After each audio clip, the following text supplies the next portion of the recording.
hear the jokes of the week, right? It's the highlight of the week. I know. Okay. So, first one. Why did the doctor lose his temper? Because he didn't have any patience.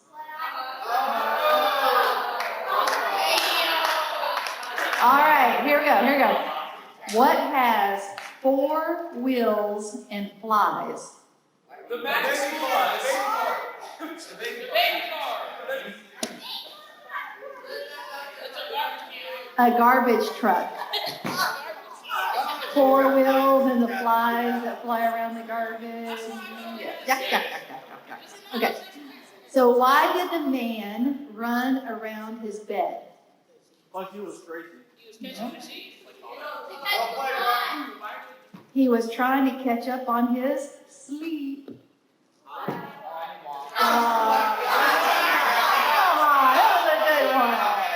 was a good one.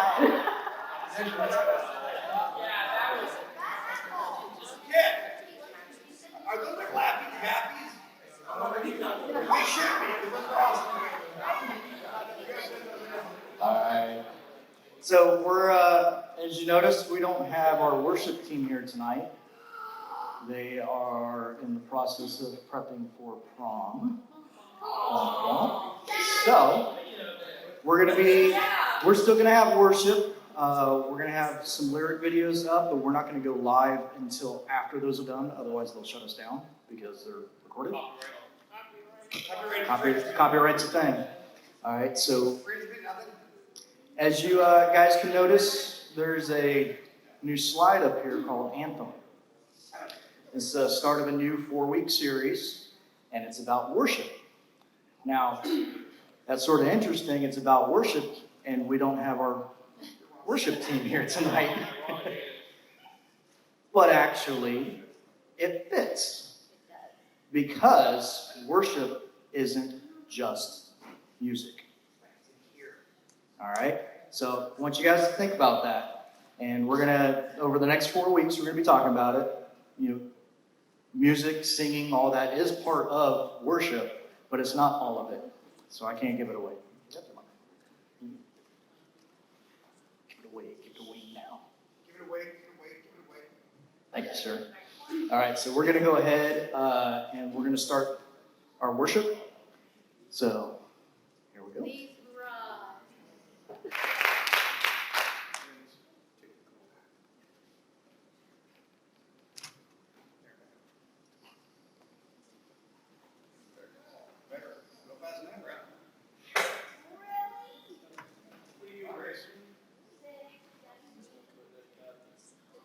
All right, good evening, Renewal Youth and everybody online.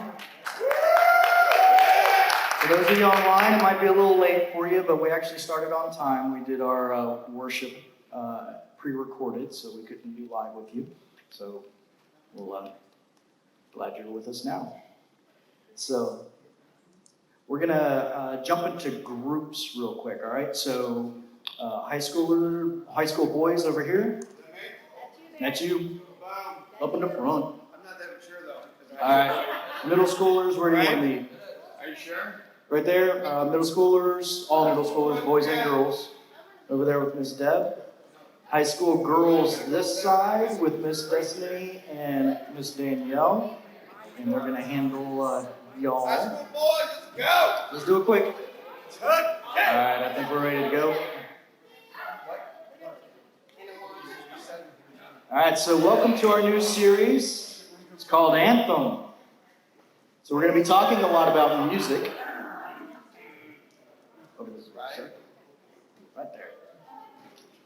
We're going to be talking a lot about music over the next few weeks. But if you're not musically inclined, or you'd rather listen to a podcast than a pop song, don't worry. We're talking about a lot more than music. Assuming you listen to at least a little bit of music, I think we've still got people getting settled here. Yo. My bad.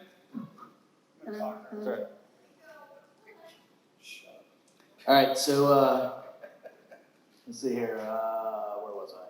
So if you could create a greatest hits album for your favorite artist, all right? So whether it's a band or an individual or whatever, if you could create a greatest hits, your favorite songs, who would it be? And what would the first song be? So this. Okay, this is whole group, so you can go ahead and answer So these questions. Am I on? So you guys can. Hello. Yeah. Good talking to you. I'm gonna go different because you guys are. All right, shout the answers up this way. Okay, so I'm just gonna say, I would say the band Journey, Don't Stop Believing, right? Okay? Right? Everybody has that one on their playlist, right? Don't Stop Believing. Okay, I got to photograph the keyboardist for Journey, and that was like so cool. The guy that wrote the song. The guy that wrote the Youth song. Apopka. Yep. We worked with them. It's awesome. He pulled out his accordion and sang Miss Paula happy birthday. And snap. Yeah. That is the guy that wrote What's his name? several of the songs for the band Journey. So what about you guys? What about would you be a guys? song that you would put on a greatest hits? Favorite song ever? All right, hold on. Let's go one at a time. Michael Jackson, Thriller. Gorilla. Nice. All right. Who else? I'll go. Do it. Bob Marley, legend. All day. Nice. Stand up. Miss Paula's her. I have a paddleboard, and my paddleboard's name is Marley, and she's the Jamaican Colors Mom. So Totally awesome. is. All right, who else? Anyone over here? Favorite song for an artist? If you met someone famous and you said you've got to hear this song, what would it be? We got nothing. Nothing. We got nothing. Oh, Come on, girls. pulling teeth Come on, tonight. girls. Okay. So I artist-wise, I don't know who I would want to meet, because to me they're just people. I don't get starstruck very much. But first song, actually, I used it recently. It would be Renewal, I Get to Love You. I like that song a lot. That was the song that we danced to at our wedding. All right, so the next few weeks, we're going to be exploring a big collection of songs and poems that are kind of like a greatest hits, albums of songs about God.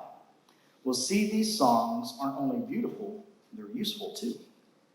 All right, guys, so the first thing we're going to do is we're going to have some small group questions for you.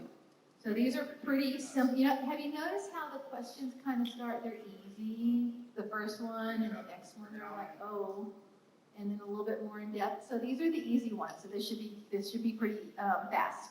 So here are your questions for your small group. Would you rather never go outside ever again, or never ever listen to music again? And why? Hey, there's another one. There's another question, hang tight. Have you ever felt moved or inspired by something beautiful, like music, or art, or nature? And what moved you and how? Let's go first. For the first, there's a few minutes on this, man. It's too You far. may begin your discussion. Okay, I need to. I can play a guitar. I can play. Go. All right, guys, we're going to come back. I know. What is happening? I know what is happening. It's like, y'all don't talk fast That's enough. not time. I don't You need know. to talk faster. Like, be like an Hey, auctioneer. nobody ask you, young lady, okay? We're listening to music and we're inside. All right, so here we go. So we're going to talk about some inventions right now. We're going to talk about some inventions that can make life easier. They can maybe be works of art because they're strictly beautiful, or maybe some that are both beautiful and useful. So we have some inventions to show you. All right, so we're not doing it. Hey, guys. So we're going to decide. The dog-brella. The dog-brella. All right, how many of you have had to walk a dog in the rain? Is this useful or beautiful? Useful or beautiful? I'm gonna go with stupid. Why is that not an option?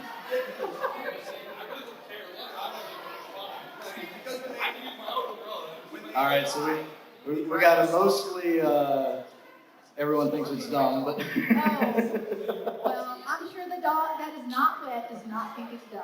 Especially when they come back inside.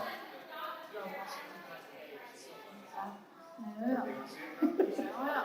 Okay. All right, how about the next one? Here's the next one. The nest bed. Useful or beautiful? So those are giant eggs that are pillows. I mean, it's not beautiful. It had to be useful. But it sure But is useful if it's you want to useful, take a right? nap. All right. Any votes for beautiful? We got 1, 2 votes, 3, 4 votes for beautiful. I think someone got swayed over here.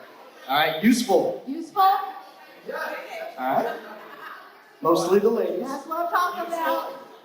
Well, they ain't beautiful. All right. That'd probably give me a crick in the neck if I took a nap. I don't know. That just looks like super uber comfortable. I don't know. Okay. All right, let's go with the next Here's one. the next one. An alarm clock coffee maker. All right. Any coffee drinkers here? Boom! All All right. right. So How about an alarm clock that starts making your coffee? is this useful or beautiful? Useful, beautiful. Useful or beautiful? It looks sort of like a science experiment, so it's sort of cool, but my thing on the useful side was if you go to slap the snooze button, which is in the middle on the front, you're going to end up burning yourself. But you'll be awake. But you'll be awake. Not the right way. It's like, it just wake up and you start percolating. Well, and it's an alarm. There's a snooze button on it, everything. Yes. Yeah. That's pretty useful. It's very useful. No. Okay. Yeah, it finishes making coffee. That's Very beautiful. It We got a is beautiful It one is a from Barry. beautiful thing. It is a beautiful thing. All right. How about this one? The retractable roof stadium. That is useful. I don't know. That's pretty beautiful to me. It's pretty beautiful. It's pretty sick. That one's pretty cool looking though, isn't it? That's pretty neat looking, right? All right. How about this one? The Hubble Telescope. It looks like a foil covered Pringles can. We have a waste of government money over here. A waste of what? A waste of government Oh, money. you think so? Wasted government money. All right, All right, so so- this was kind of fun, but some of the creations were useful, some were kind of beautiful and whatever. But here's what they all have in common. They were all created things. Let me see. Oh well. Okay. So the creator of the dogbrella definitely loves dogs, right? Good thing, right? And is not afraid of looking like a weirdo when he's walking his dog, right? Or her so dog. the creator of the nest bed is really probably passionate about napping and probably dresses up like a bird every Halloween. I don't know. Something crazy like that. So the creator of the alarm clock, the coffee alarm clock maker, probably is not a morning person. If you need an alarm clock and the coffee at the same time, you're probably not a morning person. It's just convenient. What's that? I mean, it's convenient. Exactly. See, Yes. Paula wakes up before I do, so she starts the coffee. So when I get out of bed, it's all ready to go. I'm the coffee maker. Now, the alarm clock portion of that, because I don't have to get up until much later, is when she turns her hairdryer on and scares me awake. So the creator of the retractable stadium roof is probably a pretty talented engineer, to come up with that idea. He's probably a pretty big sports fan too. And the creator of the Hubble Telescope probably cares more about the results that the telescope gets rather than how it looks, because it doesn't look very pretty. It actually, looks like a can of soup. Sick picture, bro. All right. Pringles can with foil around it. However, for most of us, Images of distant galaxies fill us with awe and wonder. Like when you see the pictures, you're just kind of like, oh my goodness. For some of us, these images can make us wonder about the God who created them. So some images from the Hubble Telescope. Exactly. So even though the Hubble Telescope doesn't look beautiful, it produces beautiful works of art.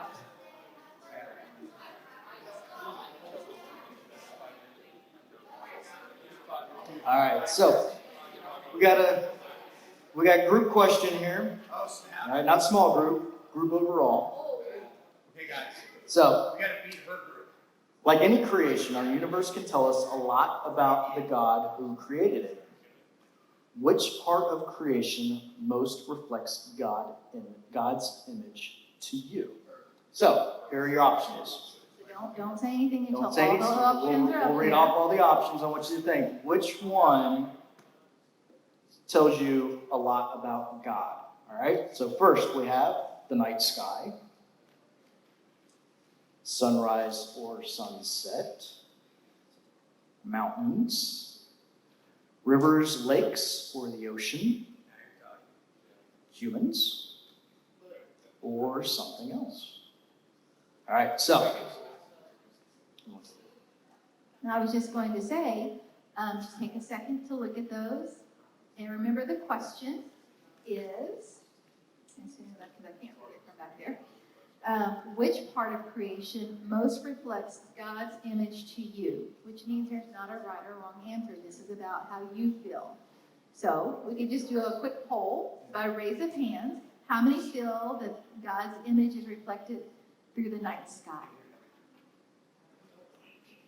All right, we got one hand. All right, let me ask this question on the night sky. How many of you have been like out in the woods or something like that, where you're not near a city, and you actually see a bazillion stars?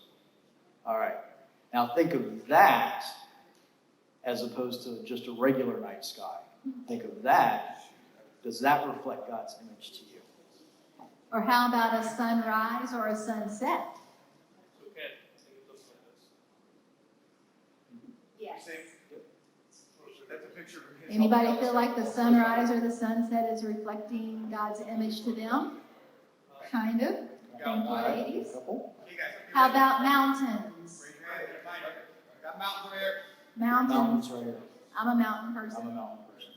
How about rivers, lakes, or the ocean? Touching. There we go. Got some hands up. Come on. All right. Bring it up. It's super cool, guys. How about uses? Us humans. Uses. Humans. You got Us you. humans. Humans. You raised your hand twice. Yeah, a lot of Hey, people. that's okay. There's no wrong answer. They can have multiples. No. All right. All right, something else. Something else Does anybody reflects have? God's image to you. Anything else? If you want to.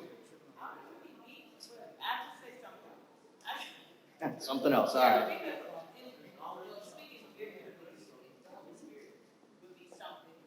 The Holy Spirit. That would be hard to describe, wouldn't it? So, if we believe God created everything around us, then evidence of God is everywhere, everywhere we look. Like studying people's creations, like the dog umbrella, we can help us understand their creators. Like if we understand that he likes dogs or she likes dogs, that's why we had the dog umbrella. Today, we want to show you how studying and experiencing God's creation can actually help us better understand the God who made it. Okay. All right, I'm jumping in. I thought you had to go to the bathroom or something. No, not that kind. I actually added a couple slides that she doesn't know about. So, one of the things, I raised my hand for mountains. What you got? Mountains. Mountain. Mountains. Oceans. Oceans. So, we went to Wyoming 2 years ago. Okay. Ew, hold on. So, That's our jam right there. I know, right? Jackson Hole, wow. Jackson Hole, Wyoming. We actually went up for a race. We ran a half marathon. So we got up there, and it was just that the very first picture in the top left was really right next to where we stayed. So we were right pretty much at the foot of the mountain. It was really cool. But, we're from Florida. We're basically, at sea level. So trying to do a race at, 10,000 feet is not cool because you can't breathe. So one of the first things we did when we got there was we're like, hey, we got these tickets to go up on the mountain and we're going to go hunt around. Time out. That is not the only reason why we went to the mountain. Because it was cool. That is not the only reason. Mr. Ken and my son Tyler had never seen snow. That was one of the main reasons we went to the mountain. I wasn't going to make it about me, but So we had planned actually to go up to the top of the mountain to ride they had just opened, you can see the ski lift. We actually went up on a tram to go up to the top of the mountain and sort of hike around and sort of force our bodies to get used to the altitude. Because that was even higher than where we were going to race. That was like another 4,000 feet up. So you can see the ski lift, top right. We were actually in the tram heading up to the top of the mountain. The bottom right is we were actually on the top. And so we hunted around, we hiked like crazy, we played. You can see Paul and Miss Paula there in the pink taking pictures of our two boys. And they're jumping off a snowbank down into the snow. We fell down, did snow angels. We made skiers mad because we walked across the ski area, which we had no clue was there. But you can see, we're from Florida, we have no clue. So we hiked, and for like hours. And we got really far away from everyone else. There were paragliders, so we could watch them jumping off and just sort of floating down and stuff like that. But it came to a point, we were making snowballs and throwing them down the mountain and watching them, see how far they could go, stuff like that. But it came to a point that we all sort of just stopped. You tell him, Grace. Thank you, Grace. Good job. But it came to a point with all the playing and everything that we were doing that we just stopped. And we stood there, and it was so quiet. And it was amazing. These two boys had been on their phone, taking pictures, and they just stopped. This was when we were throwing snowballs. We were right on the edge. Right where that snow is, right there, it basically falls right off. So it was like nerve-wracking. So I'm like, yeah, stay on the gravel. It was just perfectly still. And that's when it really hit me. It was gorgeous being out there, but it really hit me at that moment when everybody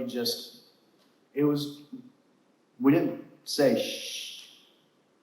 All of us, almost at the same exact time, just stopped. And it was really, really cool. It was humbling. Tell them what the mountain range is called, because they'll move some of It's the Grand Tetons. The Grand Tetons. Grand Tetons. Yep. So it really, at that point, you actually really feel connected to God through nature. So that's what we're going to talk about in this series, is connecting with God in different ways.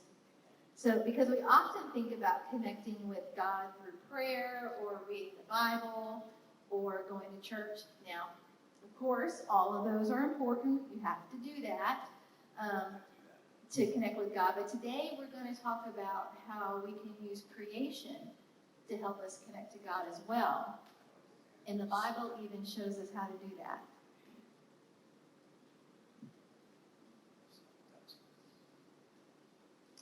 Well, you skipped.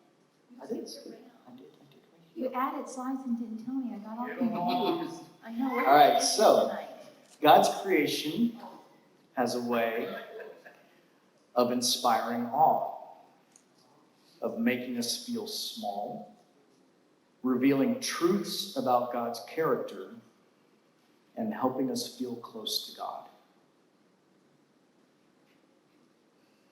So here's a question for you, a whole group question. Has anyone ever been in a certain location And because of the nature that is around them, have you ever felt really connected to God? Yes, Barrett. You want to tell us about it? Oh, absolutely. Because that's what we do in our group. They do that picture they have up every Sunday, that gigantic random monolith that they put on the screen. You see when you walk in on Sundays. That's half done. I lived in Yosemite for 5 years, and I actually scaled half done, about 3,000 feet vertical.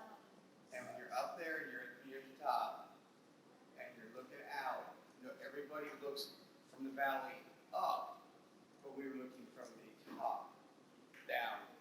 It was a crazy moment. Mm-hmm. God is very inspiring, Yes. especially in a place like that. Sick. Definitely. Anybody else? Mine's kind of the same. I used to just take our camper and just go camping in the mountains by myself. Oh. Just sitting there, absolutely quiet, nobody around for miles and miles, and just sitting there and just absolute peace and quiet. There's no cell service, there's nothing, just my dogs, myself, and just sitting there. And it's like sometimes it's just a pattern. It's very so peaceful that that we can talk about. Yeah. And you can still. And then I showed up. I think that's why it talks about going to your quiet place, because it's like that was the only place at the time I could go that was quiet.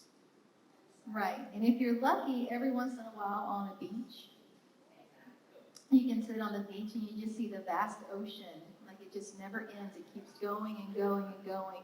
And everything's quiet, and then you hear the sound of the waves. And it relaxes you, and it gets your heart a little bit more open to receive God's word.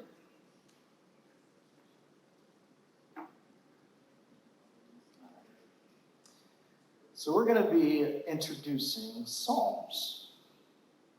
So right in the middle of the Bible, there's a book called the Book of Psalms.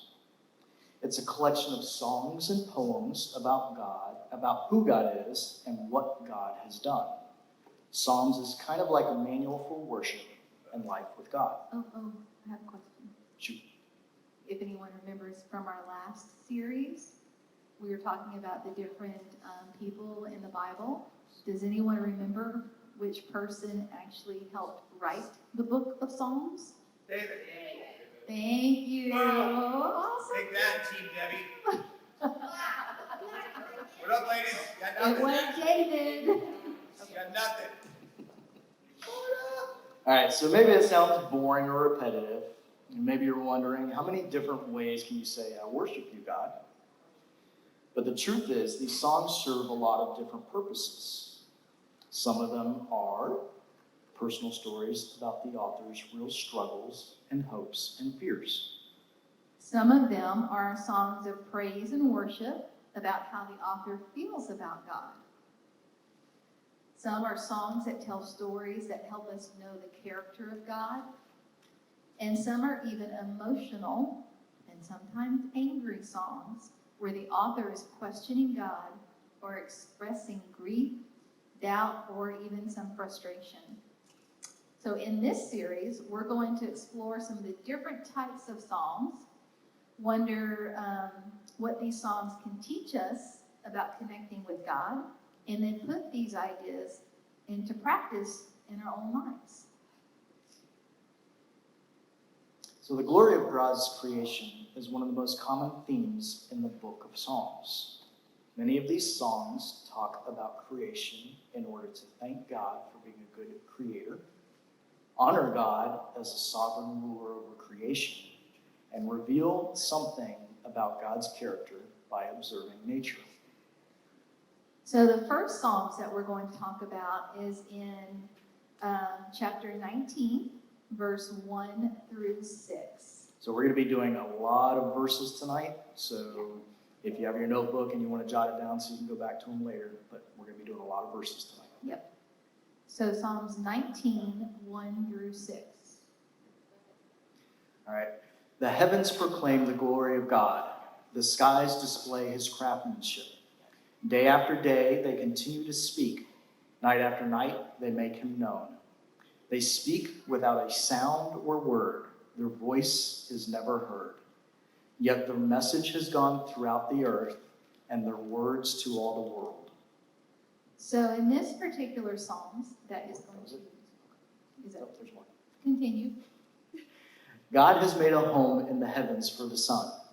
It bursts forth like a radiant bridegroom after his wedding.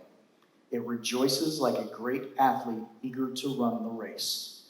The sun rises at one end of the heavens and follows its course to the other end. Nothing can hide from its heat. All right, so let me just explain something. When Mr. Ken and I were going over all of this, we were really excited about it. And I think that's why we're so anxious to get going and we're jumping around, so I apologize, but I think we're on track now. So in this psalm, the psalmist is telling us that creation declares God's glory. Whether it's the sea, the sky, the mountains, or the tiny details found in a single grain of sand, the created world reveals a glorious creator.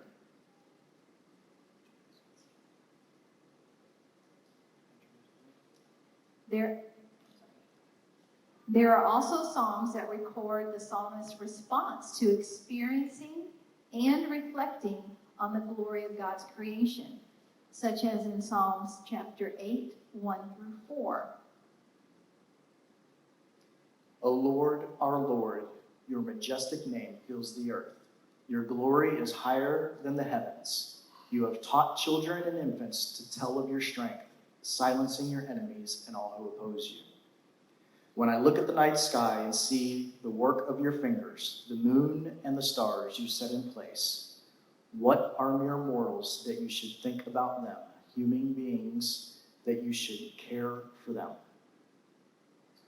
So in this particular psalm, they're telling us that creation puts things into perspective. So you know that feeling of when you feel really, really small, when you look at the ocean, or if you look at a really tall mountain like we were talking about, or if you're in the woods and you see the tall, tall trees and you feel really, really small. Or if you're thinking about those images of the galaxies that we saw with the billions and billions of stars and they're light years away from us, it puts things into perspective. Isn't it incredible that the same God who created such a vast universe would somehow still care about you, me, and the details of our lives? But of course, God cares about us. We've talked about that. We know that. Of course he cares about us. We, all of us, are God's creations. The same care God took in creating those mountains, those oceans, those universes, the forest, God took when he created each and every one of us. So we're going to read Psalm 139, 1 through 7. O Lord, you have examined my heart, and you know everything about me. You know when I sit down or stand up. You know my thoughts even when I'm far away. You see me when I travel and when I rest at home. You know everything I do. You know what I am going to say before I even say it, Lord. You go before me and follow me. You place your hand of blessing on my head. Such knowledge is too wonderful for me, too great for me to understand. I can never escape from your spirit. I can never get away from your presence. So in this specific part of the Psalms, it tells us that we are known by our Creator. In fact, in the second song that we sang before we started, it talked about God put the stars in the sky and he knows each one by name. And that's us. He knows each one of us by name. God is all around us at all times and knows every detail of our lives.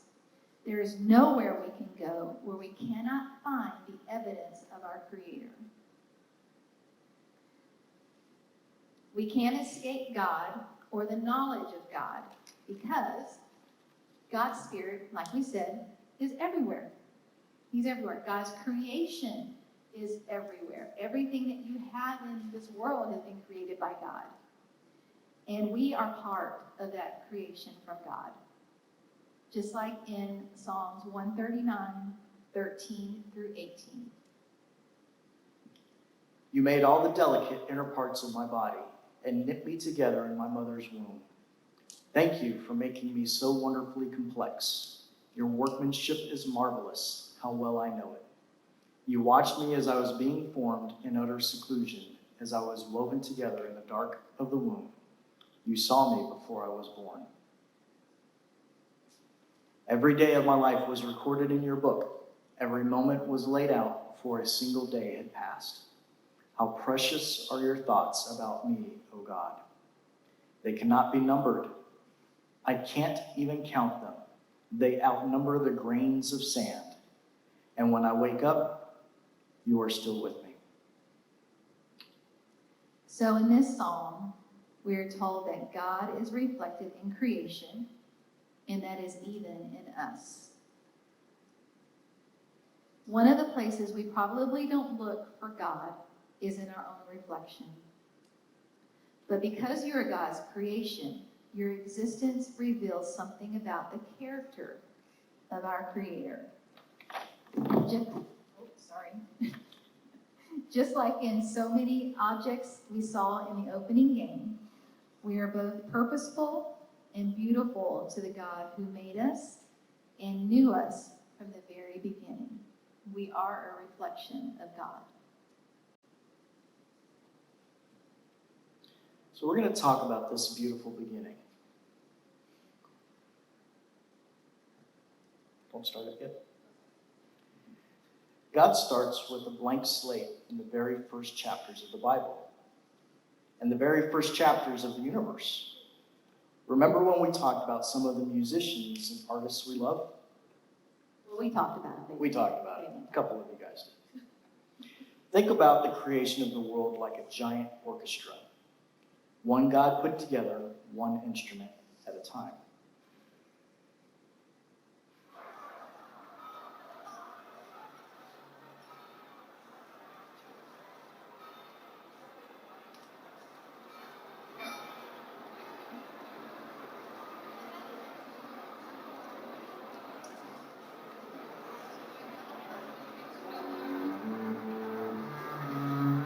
So God started by laying out the heavens and the earth.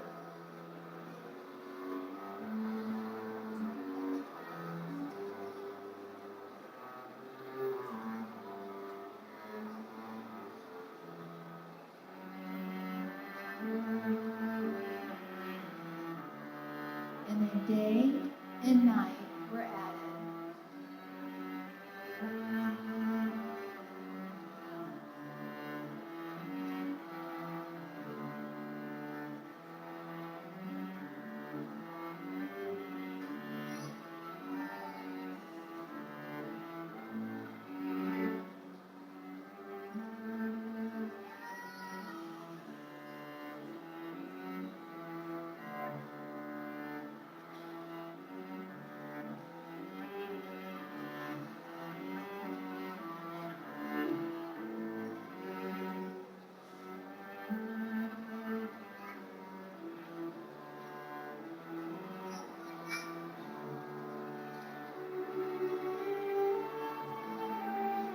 Then the oceans and the land.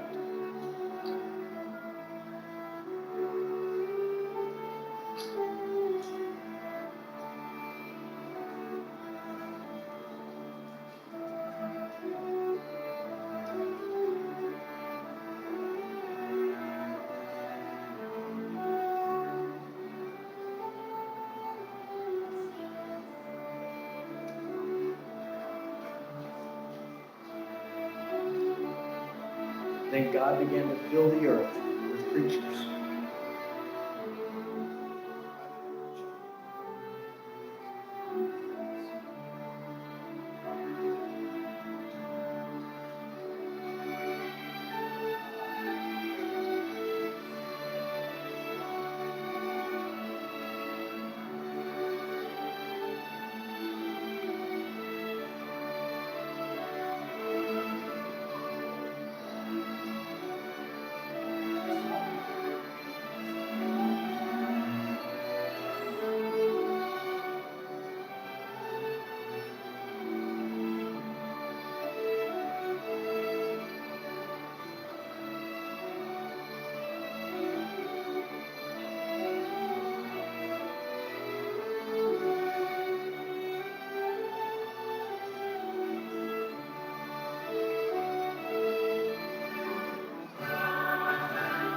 And on the sixth day, on the final day of creation, God made us.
So we are all created in God's image.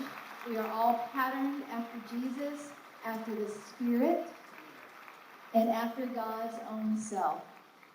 We have the imprint of God within us. It is at the very core of who we are and how we were formed.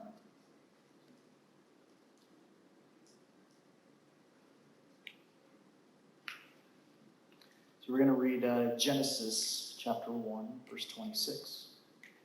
And God said, "Let us make human beings in our image to be like us.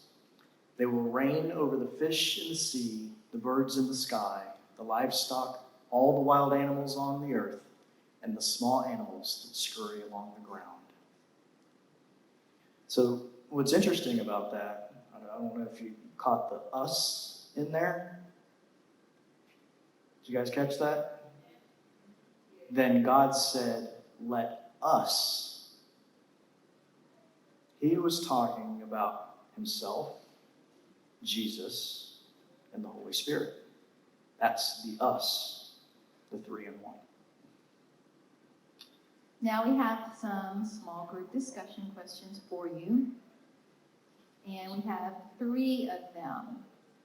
The first one, why do you think beautiful things help us feel more connected to God? What's something beautiful about the way God created you? And it's okay, this is your time to brag about something that God has done really well within you. It doesn't necessarily have to be how you look or something like that. It No, could be something no. you do, a talent or something talent. you're good at. And then the third one is, what do you think it means to be made in the image of God? Because we talked about that. So what does that mean to you? All right, guys, we're going to bring it back to the whole group. Back up here. Thank you so much for the discussion.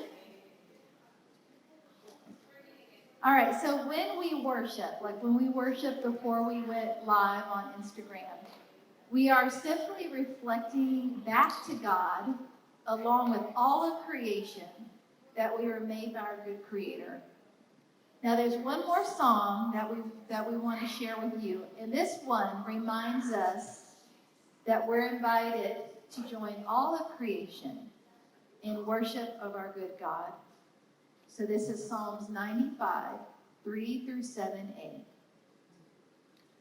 For the Lord is a great God a great king above all gods. He holds in his hands the depths of the earth and the mightiest mountains. The sea belongs to him, for he made it. His hands formed the dry land too. Come, let us worship and bow down. Let us kneel before the Lord our Maker, for he is our God. We are the people he watches over, the flock under his care. If only you would listen to his voice today. So in this one, the psalmist tells us that we are invited to worship. You're invited to become members of the grand symphony, just like in the video that we showed. That's what happens when we worship with all of creation. Well, what do we do now? Did you jump? I jumped one bullet point ahead. Jump in. So through these Psalms, we've read about creation. We've seen that creation declares God's glory, and creation includes you and me. We're invited to worship God along with the rest of creation. Here we go. But what do we do now? So how do we join creation in worship? So let's start with the created world.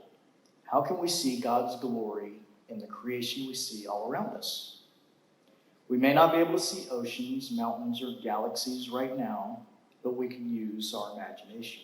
Our imagination. All right, so this is a group exercise. So no talking. This is a no talking exercise. I hear talking. No talking exercise. All right, so I want you guys to close your eyes. Everybody close your eyes. Can't be embarrassed because everybody should have their eyes closed. So now I want you to imagine a scene in nature that connects with you. So it could be near a beach or a mountain. It could be in your backyard. It could be looking out your bedroom window. All right, I hear talking. There should be no talking. Close your eyes. You need to participate in this. So close your eyes. Think about a special place for you. Doesn't matter where it is. You do not have to connect with your neighbor to find out where it should be. This is your favorite spot ever. So now I want you to think about, since you have that scene in your mind, I want you to think about, what do you see? Do you see trees? The sky? Water? Maybe even the night sky? What do you smell? Freshly cut grass? Hot pavement? The sea air? What do you hear? Do you hear birds? Insects? Are there kids playing? Are there people passing by? What sensations do you feel on your skin? The warmth of the sun? The cool breeze? Whether you're surrounded by mountains or buildings, trees or people, bird songs or car horns, what you see right now is all a reflection of God, our Creator. If we're paying attention to the world around us, we can see, hear, smell, touch, and taste just how big, beautiful, and well-designed God's creation is. So when's the last time you enjoyed God's creation? You can open your eyes You can now. open your eyes. So when's the last time you enjoyed God's creation? When's the last time you told God, thank you for it? So that scene that you had in your head, that special place for you, when was the last time you thanked God for that? When's the last time you considered how how creation might be revealing God to you. And when's the last time you told God, thank you for how wonderfully you were made? So this week, what can you do to enjoy and reflect on what God has made? What can you do to say thank you? So I tell you one thing that I do since on my drive to work every morning, I thank God. I thank Him for allowing me to get up and have a job to go to and feel productive. I thank Him for making me the way that He has made me. Even though I get frustrated with myself sometimes, He's made me perfectly the way He wanted to make me. And I thank Him for that. So actually driving in the car to work is my special place. So we're going to have a break for discussion, another small group discussion question. So the first one is, we're reading Romans 1, chapter 1, verse 20. And that is, for ever since the world was created, people have seen the earth and the sky. Through everything God made, they can clearly see His invisible qualities, His eternal power and divine nature. So they have no excuse for not knowing God. The question that goes along with that is, what are some of the things God's creation reveals about who God is? We also have, which part of creation most reflects God's image to you? And what's one way that aspect of creation can help you worship and connect with God? A little bit tougher questions. A lot tougher questions. All right, go ahead. Go. Number one.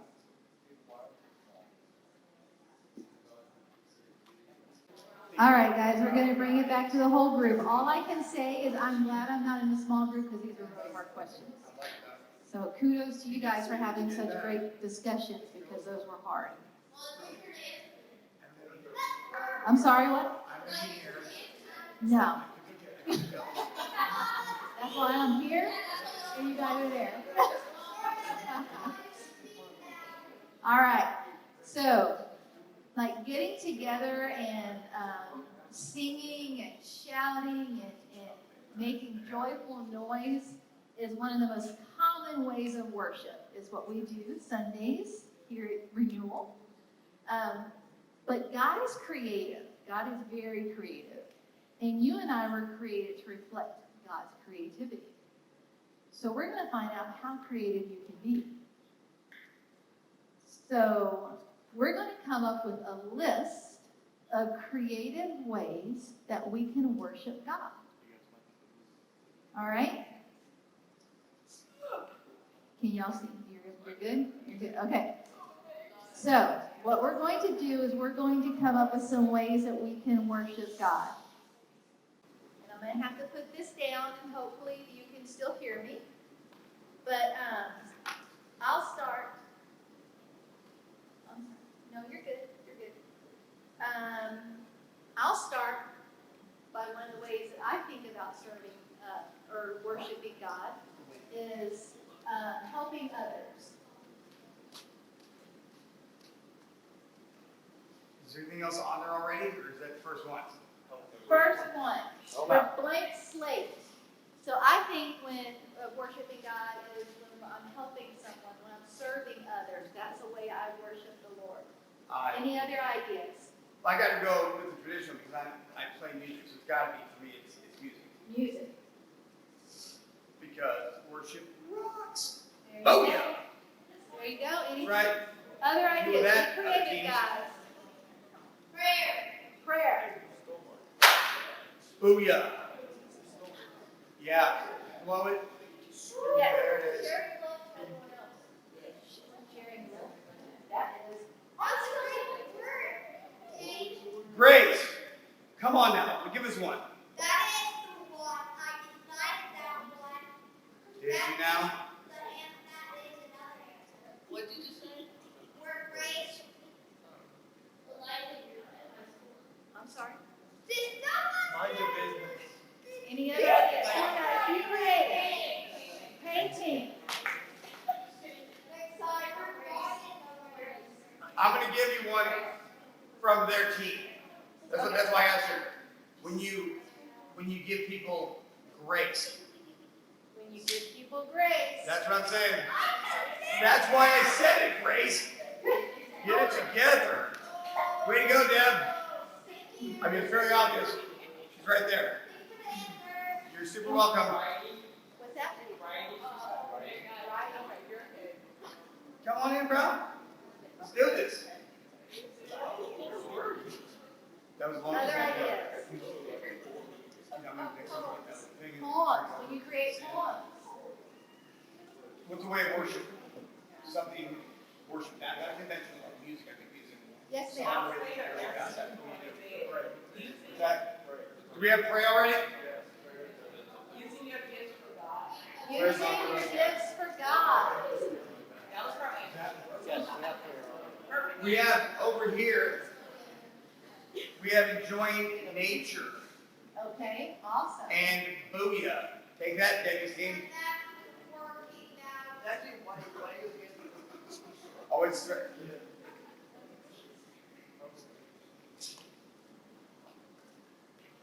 I got one. Uh-oh. Oh, Photography. what's going on over there, ladies? I think Destiny. I think we have some middle school. Destiny. Drop some knowledge, Destiny. Rob.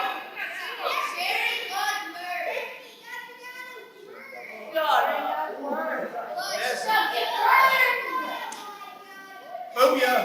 Whatever. Come on, Desi, your IQ's like 180. Dancing. All right, we got. All right, bring it down a little. How many you got? All right, we got dancing over here. Grace from you. What's that? Dancing with the Stars. Dancing. Any other ideas? Not just gonna start dummy. How about I want to see if we got got one more. more? Here we go. Clearly 2.25. Get it together. Okay, what's the way of worship? Nothing non-conventional. Something you do to worship. Read your Bible. Read your Bible. How's that? We got that yet? There you go. Boom! Yeah. Now we have like 8. We got 8 of them now.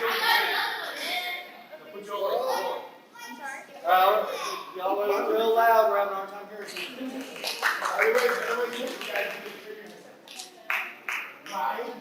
We're not going. That was last week, dummy. So, how about how What many of else? you guys actually say thank you to God? You guys got it. Drop it all in. Okay, Ricky Bobby, calm down. How about, hey, how about this one? Taking care of nature. What's that? Taking care of nature. You guys take care of animals, take care of, you go to the parks and you help clean up. I got one right here then. I got one. Yes, sir. Our worship, we rescue dogs. Oh. Worship, honey. Rescue. It's all about it, bro. Hey, Secret to Mile back there. Give us an answer. I'm ready to go you. Come on, you ready? He's on his own.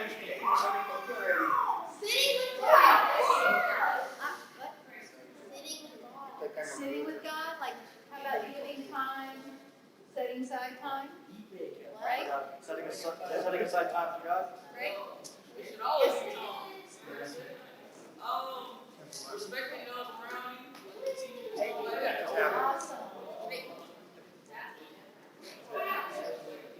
Awesome.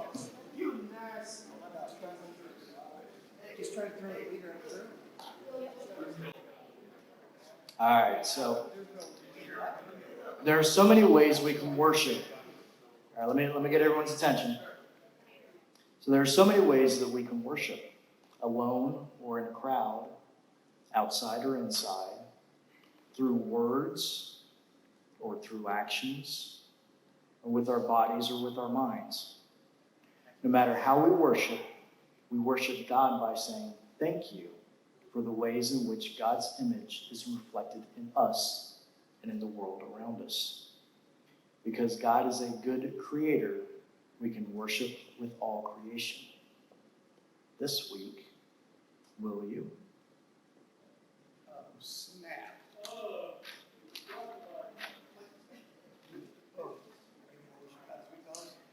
So we're that's the end of the lesson portion. We're gonna have to drop offline Just for real quick, just in case you missed it, this week, how are you going to worship God? Other than going to church and participating in worship. One of these ways or another creative way that you have, how are you going to worship God this week? All right, so we're gonna drop offline real quick. Thank you, everybody online. We'll catch you next week. Yes, get up. Booyah. And we're going to go ahead and jump into our final worship for the evening. Final worship song.